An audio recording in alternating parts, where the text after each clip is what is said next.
भद्रं पश्येमाक्षभिर्यजत्राः स्थिरैरङ्गैस्तुष्टुवांसस्तनूभिः व्यशेम देवहितं यदायुः स्वस्ति न इन्द्रो वृद्धस्रवाः स्वस्ति नः पूषा विश्ववेदाः स्वस्ति नस्तार्क्ष्यो अरिष्टनेमिः स्वस्ति नो बृहस्पतिर्दधातु। ओम शांति शांति शांतिः। नायमात्मा प्रवचनेन लभ्यः न मेधया न बहुना श्रुतेन यमेवैष वृणुते तेन लभ्यः तस्यैष आत्मा विवृणुते तनुं स्वाम्। नायमात्मा प्रवचनेन लभ्यः न मेधया न बहुना श्रुतेन यमेवैष वृणुते तेन लभ्यः तस्यैष आत्मा विवृणुते तनुं स्वाम्। श्रुति ने पीछे कहा कि आत्मलाभ ही परम लाभ है,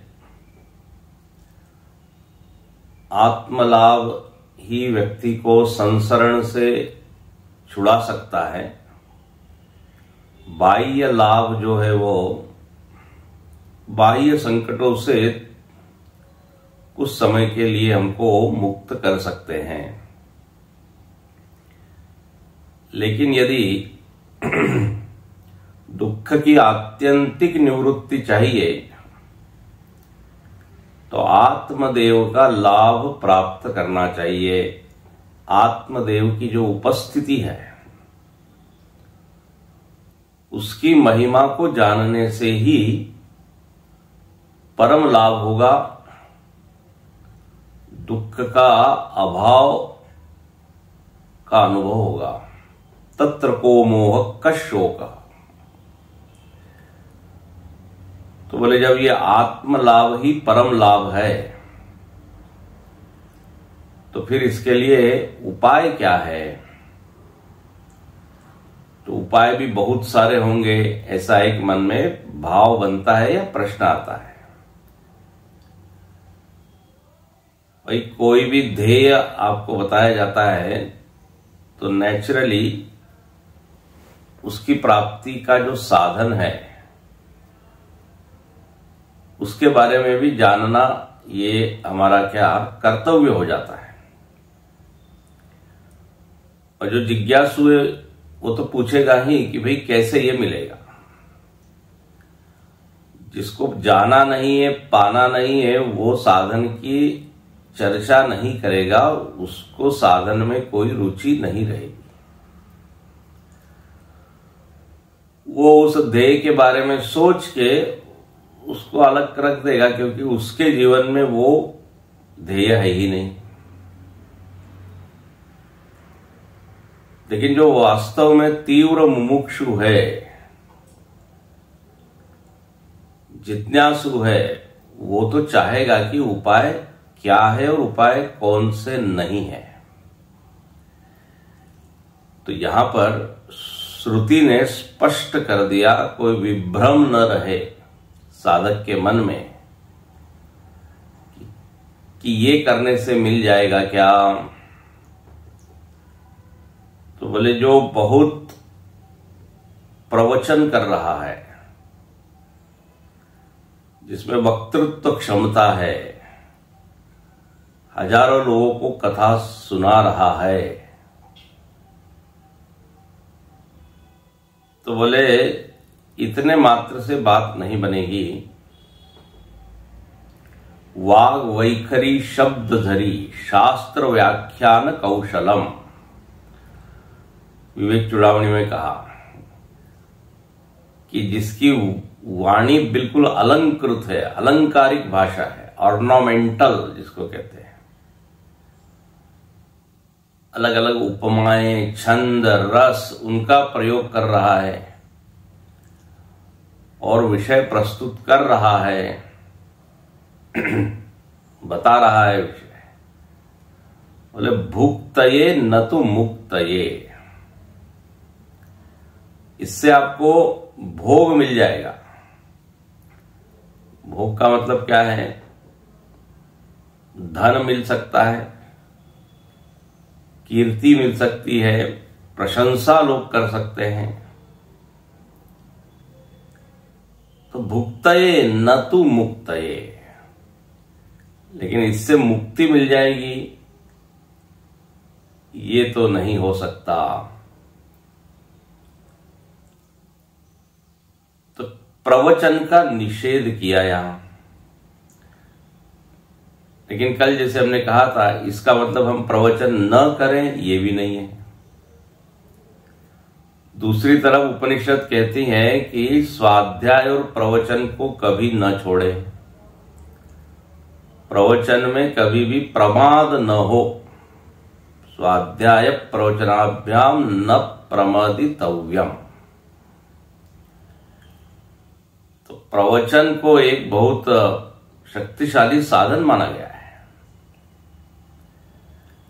तो देखिए, प्रवचन सार्थक तभी होगा जब हम आत्म प्राप्ति के लिए कर रहे हैं। प्रवचन यदि मनन के लिए हो रहा है तो वो प्रवचन जायज है, वांछित है, फलदायी है। बोले इससे प्रवचन से चिंतन होता है और चिंतन से आत्मनिष्ठा बढ़ती है। इसलिए हम कर रहे हैं, न कि लोगों को प्रभावित करने के लिए। तो इसको कहते हैं वर्ण पूर्वक प्रवचन। आपने वर्ण किसका किया है? आत्मा का। वर्ण दुनिया का नहीं किया है। बड़े बड़े संत लोग तो देखते नहीं, डोंगरे जी महाराज नीचे देख के प्रवचन करते, सामने ठाकुर जी को रख के उन्हीं को सुनाते थे। बहुत बड़े भागवतकार हुए हैं। तो जहां पर प्रवचन भी साधना है, प्रवचन धन कमाने का जरिया नहीं या लोकेशना को पूर्ण करने का जरिया नहीं, तो वो प्रवचन ठीक है। तो मूल में बात क्या है? वर्ण। मूल साधन यहां बताया है कि आप चाहते क्या है।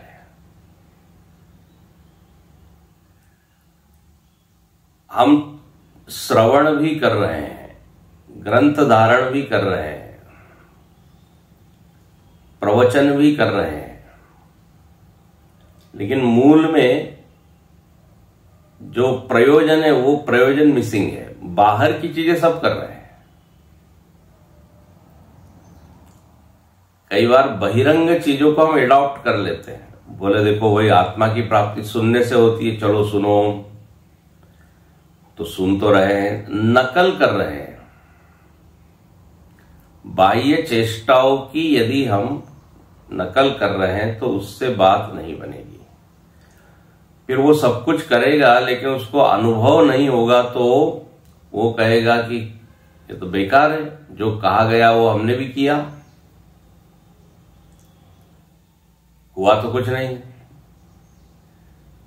तो क्यों नहीं हुआ उसको टटोलना चाहिए, तो मालूम पड़ेगा कि वर्ण नहीं है।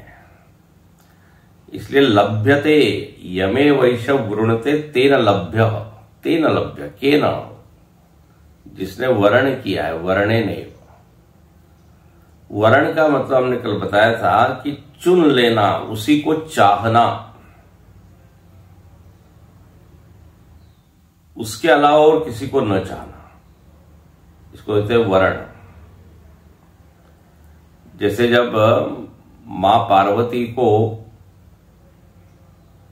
ये कहा गया है कि आप तपस्या कीजिए और शिव जी को प्राप्त कीजिए, क्योंकि उनके मन में, उन्होंने मन में वर्ण कर लिया था किसका? शिव जी का। तो जब कैसी प्राप्ति होगी उनकी शिव जी की, तो कहा तप आधार सब सृष्टि भवानी। नारद मुनि कहते हैं, नारद जी जो है सबके गुरु है, मार्गदर्शक है, बोले आप तप कीजिए। तो वो तप करती है, चित्त में भगवान शंकर का स्मरण कर रही है, मंत्र जाप कर रही है। उस समय वहां सप्त ऋषि आते हैं और सप्त ऋषि उनकी निष्ठा या उनका जो वर्ण है उसको हिलाने का प्रयत्न करते हैं। कहते अरे किसके लिए तुम तप कर रही हो? जिसको विवाह में कोई रुचि नहीं है, जो परम विरक्त है, जो स्मशान में रहता है, मुंडमाल इत्यादि पहनता है, स्मशान की चिता भस्म जो है वो लगा के बैठता है, तो ऐसा बिल्कुल असंग है, उसके लिए आप ये तप कर रही हो। इसके बजाय तो आप विष्णु जी की प्राप्ति के लिए तप कीजिए।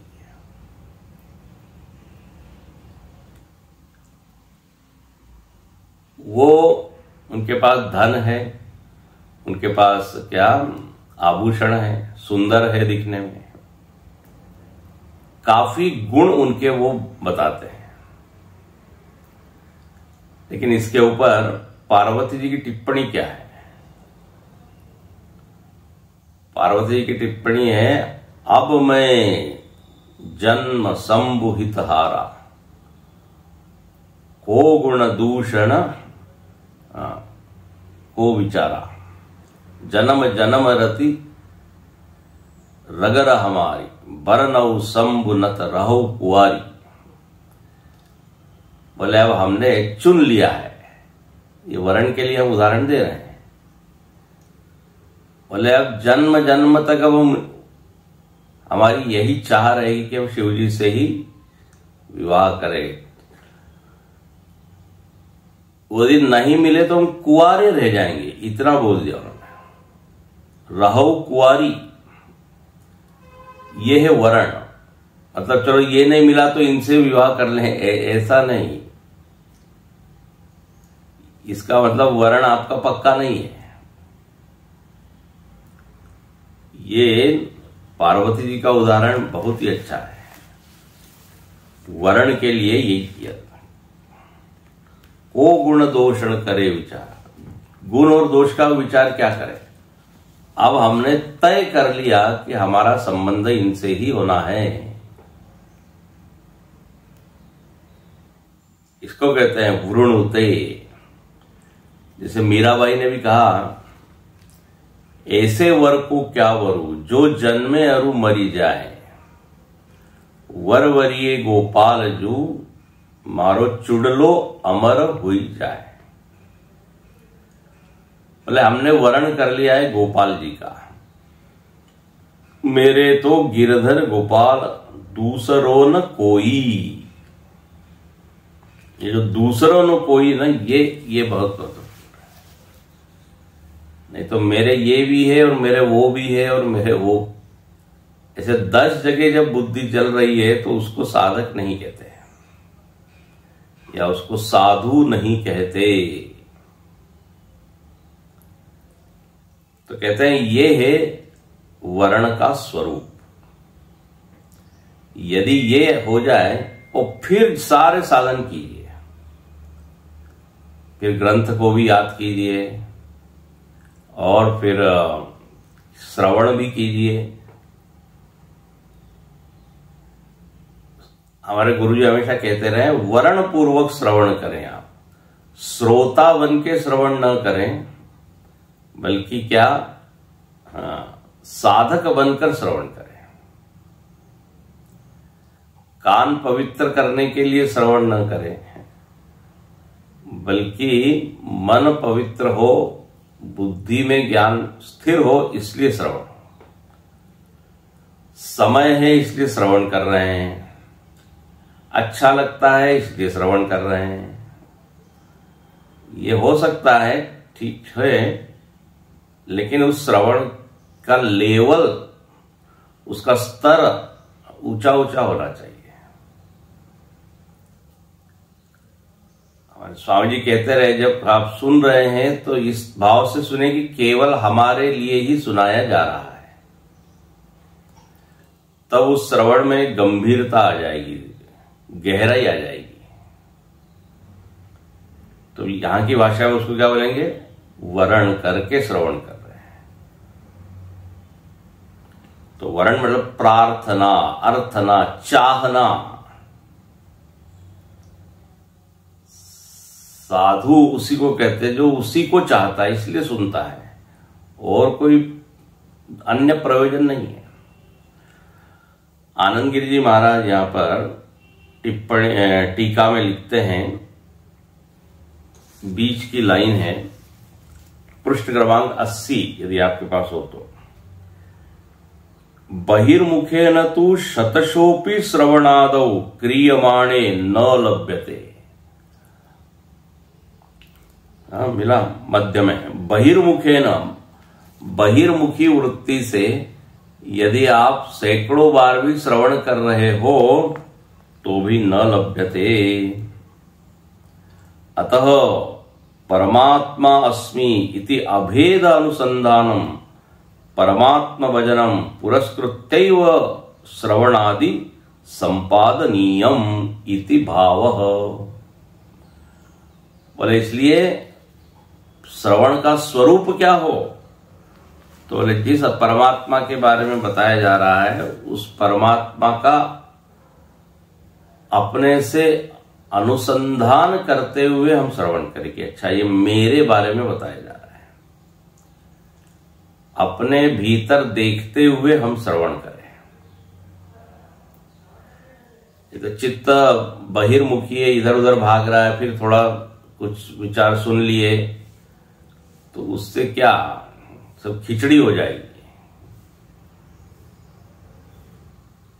इसलिए सुनहु तात मति मन चित लाई, भगवान राम कहते हैं लक्ष्मण जी को, मन लगा के सुनो, बुद्धि लगा के सुनो, चित्त लगा के सुनो। मन में होता है प्रेम, जहां प्रेम होता है वहां एकाग्रता होती है। तो मन लगा के सुनो मतलब एकाग्रता से, सहज ही हो जाएगी एकाग्रता यदि प्रेम हो तो। यही वरण होगा तो प्रेम होगा, प्रेम होगा तो एकाग्रता होगी। वरण होगा तो बुद्धि भी फिर जागृत रहेगी और सुनेगी।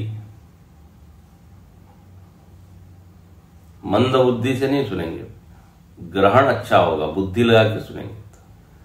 चित्त लगा के सुनेंगे तो स्मरण अच्छा होगा, याद रहेगा। तो ये है श्रवण का तरीका। तो बहिर्मुखे न तो शतशोपि सुन रहे हैं, लेकिन हाँ दुनिया का भी विचार आ रहा है, उसके बारे में सोच रहे हैं, फिर वापस जहां प्रवचन चल रहा है वो सुन रहे हैं। बोले उससे न लभ्यते, तो न बहुना श्रुते न। श्रवण का भी एक तरीका है, हर चीज का तरीका है। तरीके से करो तो कठिन चीज भी सरल हो जाती है, और तरीका ना हो तो सरल चीज भी कठिन लगती है। इसलिए जो करने का जो तरीका बताया वैसा ही करना चाहिए। तो कहते हैं इस तरह से वर्ण कर लिया, चाहा उसको, और जब आपने सुना और मेधा को तैयार किया, याद रखा, तो क्या होगा? विवृणते तनु स्वाम, वो आत्मा स्वयं ही मानो खुश हो जाएगी। बोले वाह, चलो तुमने हमारा वर्ण किया, अब मैं अपने आप को मैं तुमको दे देती हूं। आत्म तत्व विवृणते, प्रकाशयति, अपने आप को प्रकट कर देती है। मूढ़ोऽयं नाभिजानाति नाहं प्रकाश सर्वस्य। गीता में भगवान कहते हैं उपलब्ध होने पर भी मूढ़ लोग नहीं जान पाते, उनके लिए वो छिपी हुई रहती है आत्म वस्तु। जैसे यहां पर लिखते हैं, कल हमने देखा था कि अविद्या संचिन्नाम स्वाम पराम तनुम स्वात्मतत्वं स्वरूपम विवृणुते प्रकाशयति प्रकाशैव घटादिर्विद्यायाम सत्याम आविर्भवति इत्यर्थ। प्रकाश के अभाव में वस्तु होने पर भी क्या है, अनुपलब्ध है। सब चीजें पड़ी हुई है, लेकिन हम कहते हैं नहीं मिल रही है, नहीं मिल रही है। अरे लाइट लगाइए, वहीं पड़ी है। केवल हम अंधेरे में टटोलते रहते हैं तो वस्तु हाथ में नहीं आती, होने पर भी। तो जैसे अविद्या का अंधकार है तो वहीं पर होने पर भी लगेगा कि नहीं है। तो यहां लिखते हैं प्राप्तव्य की प्राप्ति, प्राप्तस्य प्राप्ति, विवृणुते तनुम स्वा। इस तरह यहां पर चाहने के ऊपर बहुत ज्यादा जोर दिया है, वर्ण के ऊपर।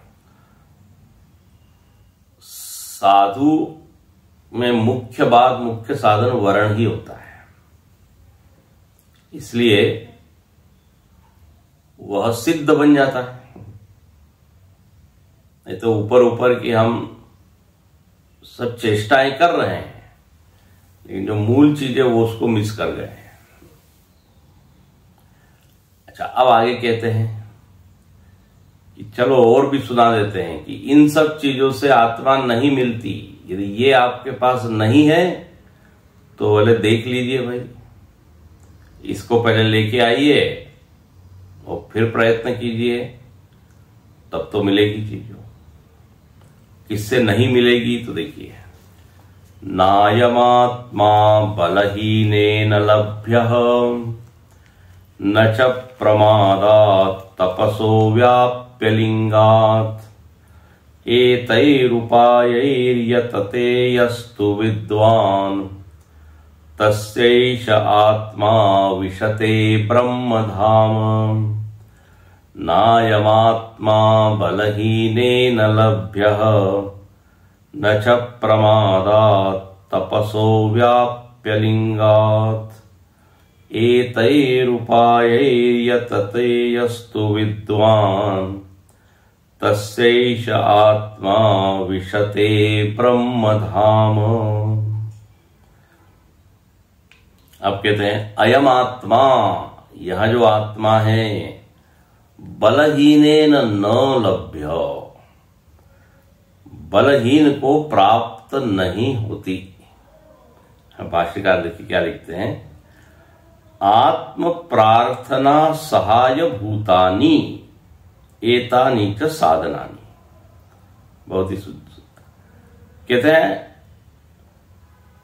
सहायक साधनों की चर्चा यहां श्रुति कह रही है। आत्म प्राप्ति की इच्छा आप में आ गई, आपने वर्ण कर लिया। प्रार्थना, अर्थना, अर्थ मतलब चाहना, जैसे अर्थार्थी, विद्यार्थी, तो जो विद्या को चाहता है विद्यार्थी, अर्थ को चाहता है अर्थार्थी।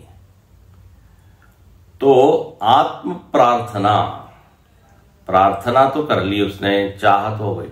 अब उस चाह मतलब अंकुरित तो हो गई, मुमुक्षा, जिज्ञासा। अब उसको यदि दृढ़ करना है, ध्यान से सुनिए, चाहना अलग होता है और उसको दृढ़ करना एक दूसरी चीज है। तो दृढ़ करने के लिए जो सहायक चीजें हैं, सहायक साधन, अब उनकी चर्चा यहां श्रुति कर रही है। कई लोगों के मन में एक चाह तो होती है, लेकिन वो इतनी कमजोर होती है, उसमें कोई बल ही नहीं होता। वो वृत्ति आती है, बोले हाँ सत्संग जाएंगे, श्रवण करेंगे, लेकिन दूसरी वृत्तियां आ जाती है जो उसको मार देती है। तो अब क्या हुआ, दृढ़ीकरण नहीं हुआ ना। कोई खंबा आपने गाड़ दिया और ठीक से उसको हिला के नहीं देखा तो क्या हवा आएगी, वो गिर जाएगा। इसलिए गाड़ तो दिया, लेकिन उसको हिला के पक्का जब तक आप नहीं करेंगे तब तक वो स्थिर नहीं होगा। तो गाड़ना एक चीज है और उसको फिर पक्का करना दूसरी चीज है।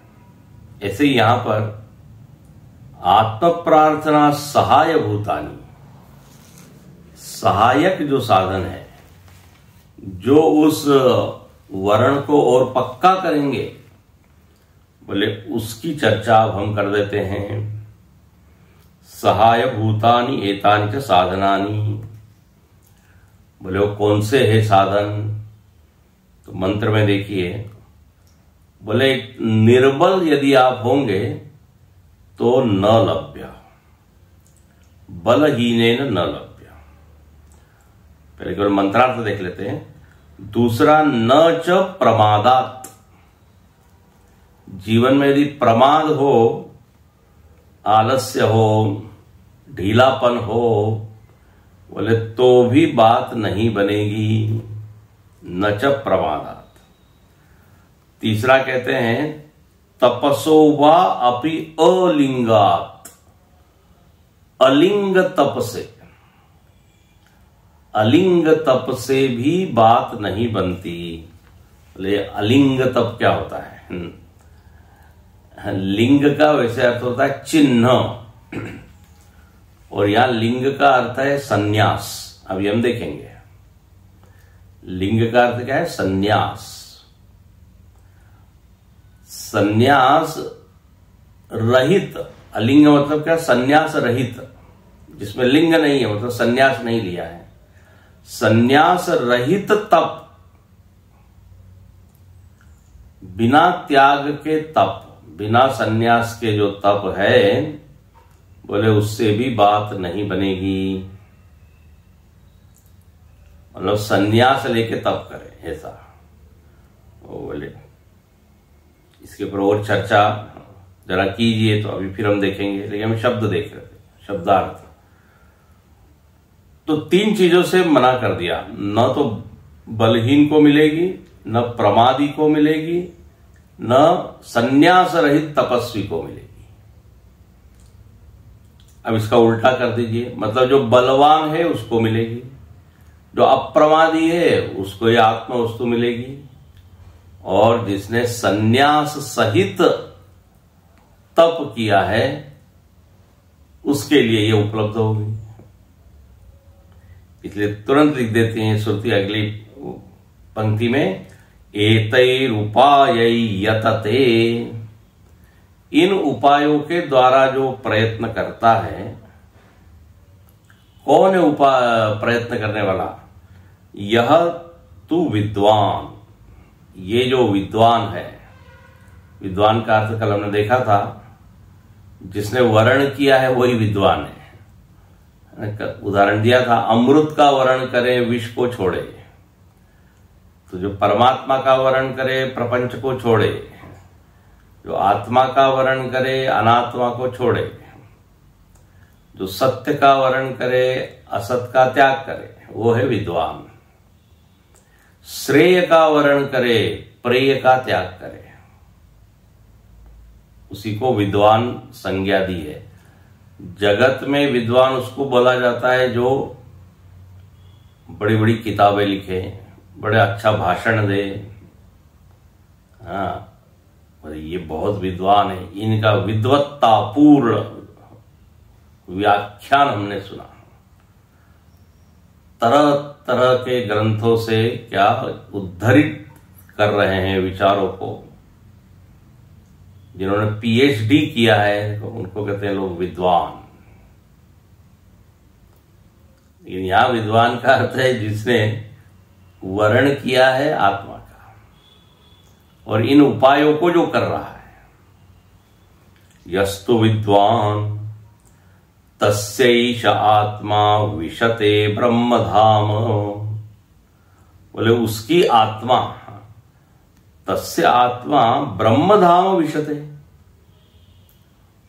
देखो कैसा वर्णन है, उसकी आत्मा ब्रह्मधाम में प्रवेश कर जाती है।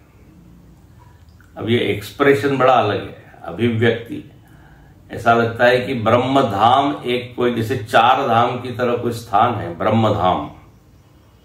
बोले हमने चार धाम तो सुने हैं, कई बार यात्रा की है चार धाम, ये ब्रह्मधाम तो कभी गए नहीं। लोग अष्टविनायक जाते हैं, 12 ज्योतिर्लिंग जाते हैं, चार धाम, एक तो उत्तराखंड के चार धाम है और फिर चारों दिशा में चार धाम है। धाम का अर्थ प्राय स्थान ही होता है, स्थानवाची है, लेकिन यहां वो अर्थ नहीं है। ब्रह्म एव धाम, ब्रह्म ही धाम है। तो आत्मा ब्रह्म में प्रवेश कर जाती है, मतलब क्या है, आत्मा में ही ब्रह्मत्व का, ब्रह्म रूपता का अनुभव उसको हो जाता है। यहां प्रवेश मतलब ऐसा नहीं है जैसे बाण जो है अपने लक्ष्य में घुस जाता है। प्रवेश का अर्थ यहां पे हम देखेंगे आगे, क्रिया नहीं है। ये आत्मा निकली है रॉकेट की तरह और ब्रह्म में घुस रही है। अवगम्य, आत्मा की ब्रह्म रूपता को जानना ही ब्रह्म धाम में प्रवेश है। जैसे स्वप्न से आप जागृत में प्रवेश कर गए, तो अब क्या आप कहीं दो डिस्टेंस वाली कोई चीज है क्या? दूरी तो नहीं है ना। स्वप्न देख रहे थे, आंख खुल गई, तो आप जागृत में प्रवेश कर गए, तो वही रहते हुए ही प्रवेश हो गया। प्राय तो प्रवेश में क्या होता है, जैसे कमरे में प्रवेश कर रहे हैं तो एक पॉइंट से चल के दूसरे में हम कदम रख रहे हैं, तो उसको कहते हैं प्रवेश। मतलब जहां चलना है, जहां क्रिया है, लेकिन यहां कुछ भी क्रिया नहीं है, केवल जानना है कि अरे मैं सपना देख रहा था, अब मैं जाग गया हूं। अब ये कैसा प्रवेश है? यहां पर प्रवेश के लिए कोई साधन या वाहन की जरूरत नहीं है, तो जानना ही प्रवेश है। इसलिए वेदांत में बार बार ज्ञात्वा शब्द आता है, यद ज्ञात्वा,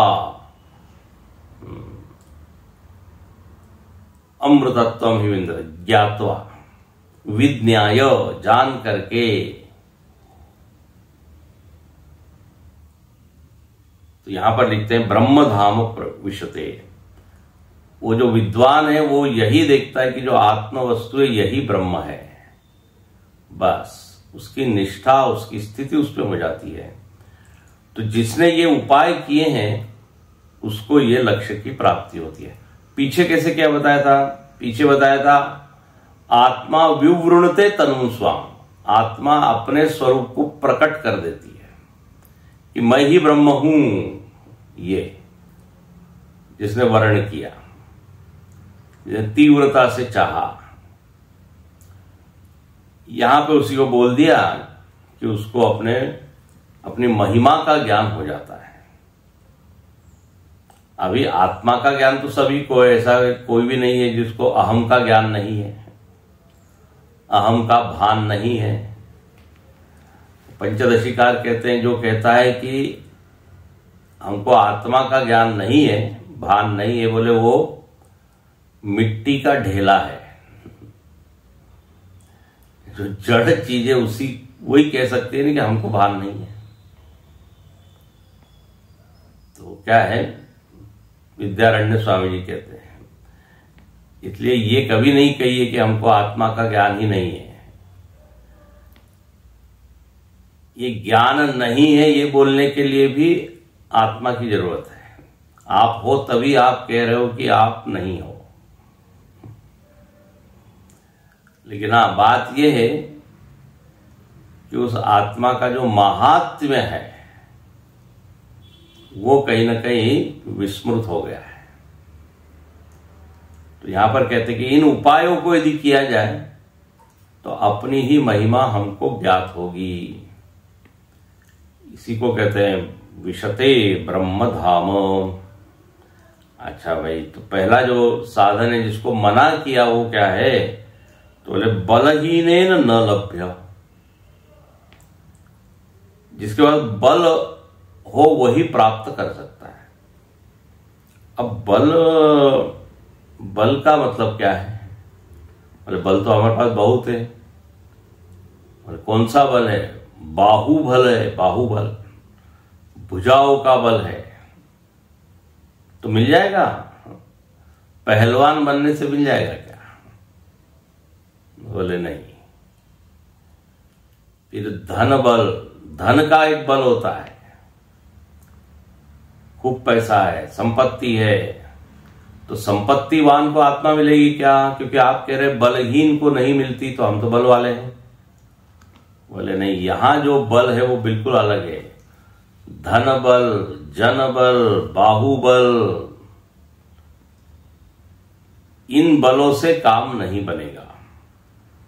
तो यहां बल का अर्थ क्या है तो देखते हैं। अभी यहां पहले भाष्यकार सीधा लिख देते हैं कि इन तीनों साधनों से नहीं मिलेगा। पहले वो बताते हैं। बल अप्रमादात अतपांसी लिंग युक्तानि संन्यास सहितानि। इन सब चीजों के होने पर ये प्राप्ति होगी। बल होने पर, अप्रमादी होने पर, संन्यास युक्त तप लेने पर, तप करने पर। पहला एकदम एक वाक्य लिख दिया। फिर लिखते हैं बलहीन का अर्थ क्या है। तो कहते हैं यस्माद अयम आत्मा बलहीनेन, मतलब बल प्रहीणेन, जिनके पास बल नहीं है। बल नहीं है, कौन सा बल ये तो बताइए। हमारे पास तो सब प्रकार के बल है। वाणी का बल है, बुद्धि का बल है, धन इत्यादि तो है ही। तो अब यहां देखिए आया अर्थ, आत्मनिष्ठा जनित वीर्यहीने न, ये है बलहीने का अर्थ। आत्मनिष्ठा जन्य वीर्य, आत्मनिष्ठा जन्य, आत्मा में निष्ठा होने पर जो एक मन में बल आता है, उस बल की यहां चर्चा की जाएगी। आत्मनिष्ठा से जनित बल मतलब क्या? तो टिप्पणीकार लिखते हैं यहां पे, पहला नंबर की टिप्पणी आप देखिए, बड़ी सुंदर है। आत्मनि निष्ठा, आत्मा में निष्ठा, श्रवणादि लक्षण अनन्य व्यापार तज्जनित इत्यर्थ। इसका अर्थ ऐसा है कि जब हम श्रवण करते हैं आत्मा के बारे में, तत्व के बारे में, तो भीतर एक बल पैदा होता है, भीतर एक भाव पैदा होता है कि अच्छा ये सत्य वस्तु है, यही जीवन का ध्येय है। तो उसकी निष्ठा उस आत्मा में होने लगती है। और उसके कारण भीतर एक शक्ति का अनुभव होता है। उसको लगता है हम भी इसको प्राप्त कर सकते हैं, क्योंकि ये अपने बारे में ही बताया जा रहा है। तो श्रवण आदि हम करते हैं तो उससे अपने बारे में जो एक ज्ञान होने लगता है और उसके प्रति एक श्रद्धा, उसके प्रति एक विश्वास जाग जाता है, वो भी एक क्या है? बल है। उसको यहां कहा है आत्मबल, आत्मनिष्ठा। और भाष्य यहां आनंद गिरि जी महाराज बहुत ही अच्छा लिखते हैं कि जो आत्मनिष्ठा है ये क्या हो जाती है, उसमें बलवती होती है। यहां आनंद गिरि जी महाराज लिखते हैं, मिथ्या ज्ञान अनभिभाव्यता लक्षण अतिशय। जिसमें आत्मबल जाग गया, उसको जो मिथ्या ज्ञान है ना वो पराजित नहीं करता। मिथ्या ज्ञान के द्वारा अभिभूत वो नहीं होता।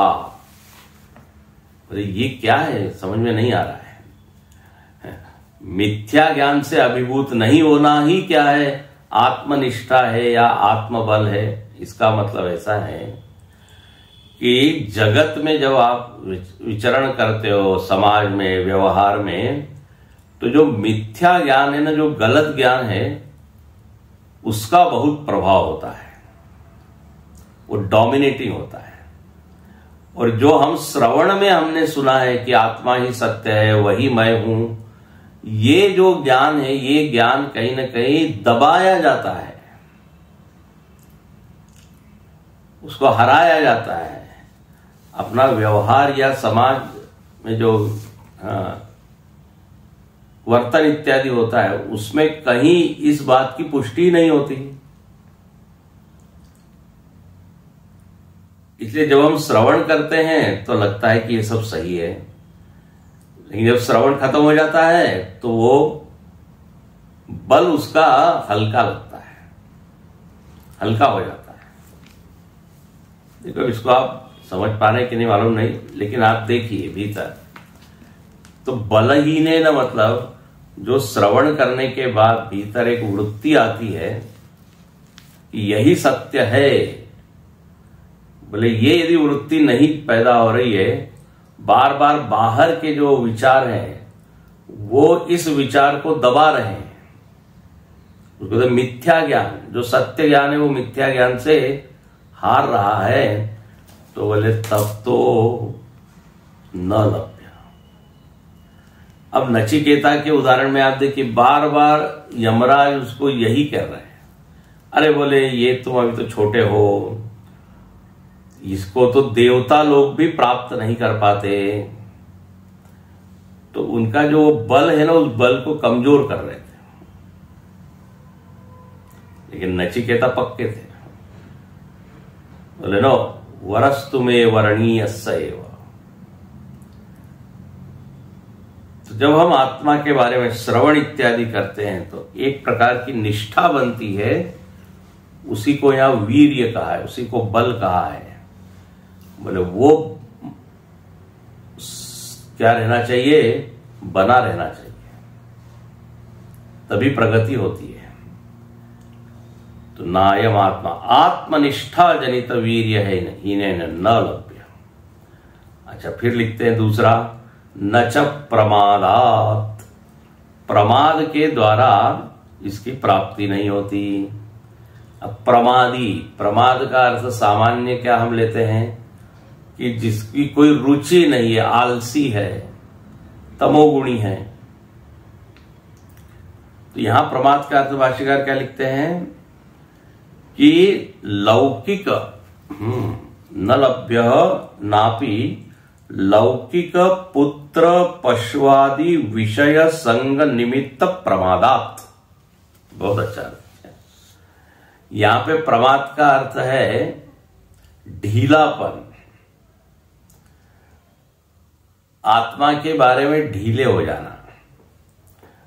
ढीले क्यों हो जाते हैं, तो बोले ये अन्य चीजों का संग इतना प्रभावी होता है, पुत्र पशु आदि इन विषयों के संग से आत्मचिंतन में ढिलाई आ जाती है, उसके प्रति हम गंभीर नहीं रहते। इसी को कहते हैं प्रमाद।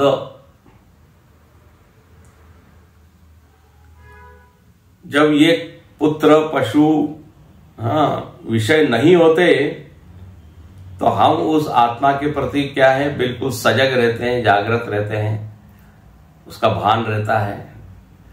लेकिन ये सब आने पे क्या हो जाता है, वो सेकेंडरी हो जाती है, गौण हो जाती है। अब इसका बिल्कुल प्रैक्टिकल रूप मतलब, जब ये बाहर की चीजें बहुत ज्यादा महत्वपूर्ण लगती है तो फिर पूजा, ध्यान, जप वो सहज छूट जाता है कि नहीं। इसी को कहते हैं प्रमाद। उसके प्रति हम उतने गंभीर नहीं रह पाते। बोले अब आज का प्रसंग ऐसा है कि आज छोड़ देते हैं उसको, आज दूसरी चीज ज्यादा महत्वपूर्ण है। अब ऐसे जीवन में प्रसंग आते रहते हैं, और उसको हम ढीला करते रहते हैं, छोड़ते रहते हैं।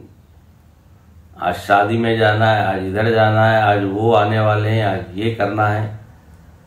तो इसी को कहते हैं ये संग। उसके कारण से जो आत्मा के प्रति एक ईमानदारी से प्रयत्न करने की बात होती है, वो हम छोड़ देते हैं। इसको कहते हैं प्रमाद। और ऐसा लिखा है प्रमादो वही मृत्यु। यदि हम बहुत ढीले ढीले होते रहेंगे तो यही फिर मरण का हेतु बनेगा, मतलब संसरण का हेतु। इसलिए जो बहुत पक्के साधक होते हैं वो चाहे जो हो समय निकाल के वो ध्यान भजन कर ही लेंगे, क्योंकि प्रसंग तो आते ही रहेंगे, कुछ न कुछ कारण बनते ही रहेंगे, निमित्त होते ही रहेंगे। लेकिन जिसने क्या वर्ण कर लिया, वर्ण का अर्थ होता है कमिटमेंट, सीधा एक अर्थ होता है।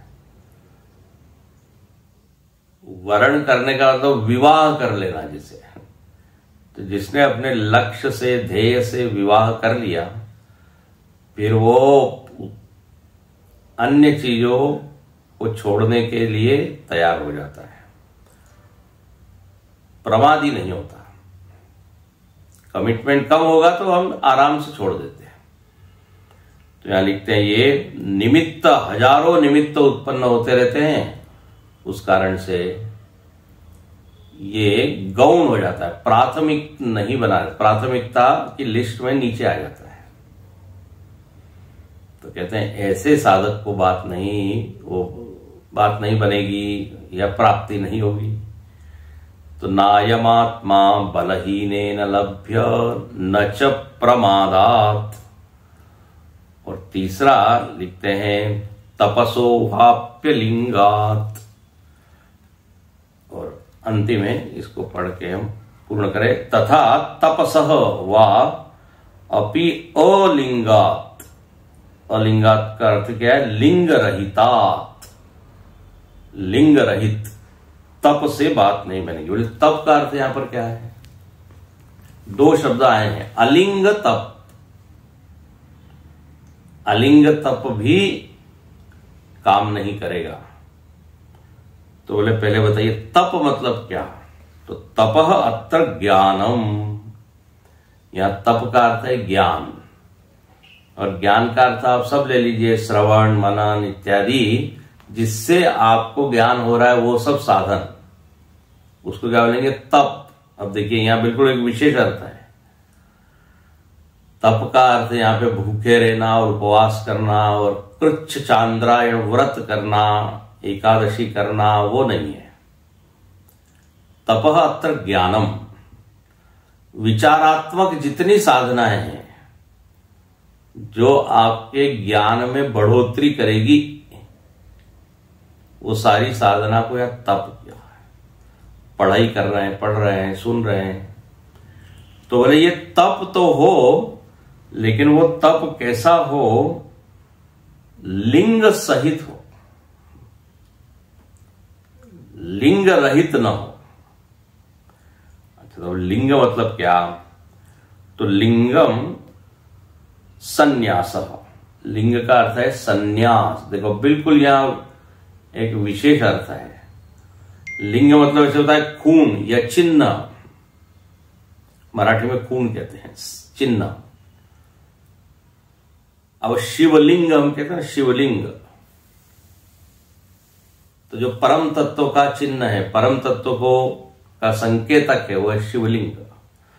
तो लिंग का यहां पर अर्थ है संन्यास। संन्यास रहिता ज्ञानात् न लभ्यते। संन्यास रहित ज्ञान से लाभ नहीं होगा। अब देखिए एक बात बोल के हम पूर्ण करें। ये जो वेश है ना, संन्यास वेश, इसको भी लिंग कहते हैं, ये चिन्ह है। किसका चिन्ह है? त्याग का। जब ये कोई व्यक्ति वेश धारण कर लेता है तो मानो कि वो घोषणा कर देता है कि अब हमारा ध्येय ये है। ये वेश की बड़ी भूमिका है। ऐसा न कहिए कि हम तो अंदर से सन्यासी हैं, हाँ, वेश से कुछ नहीं होता। वेश से कुछ नहीं होता तो वेश धारण करके देखिए। जो लोग सन्यास ले सकते हैं फिर भी सन्यास का वेश नहीं धारण कर पा रहे, क्यों मालूम है? क्योंकि फिर बंद हो जाएगा द्वार। फिर आप बैंक में नहीं जा सकते, फिर आप थिएटर में नहीं जा सकते, फिर आप मार्केट में नहीं जा सकते, फिर आप बिजनेस नहीं कर सकते, क्योंकि वो वेश धारण कर लिया है।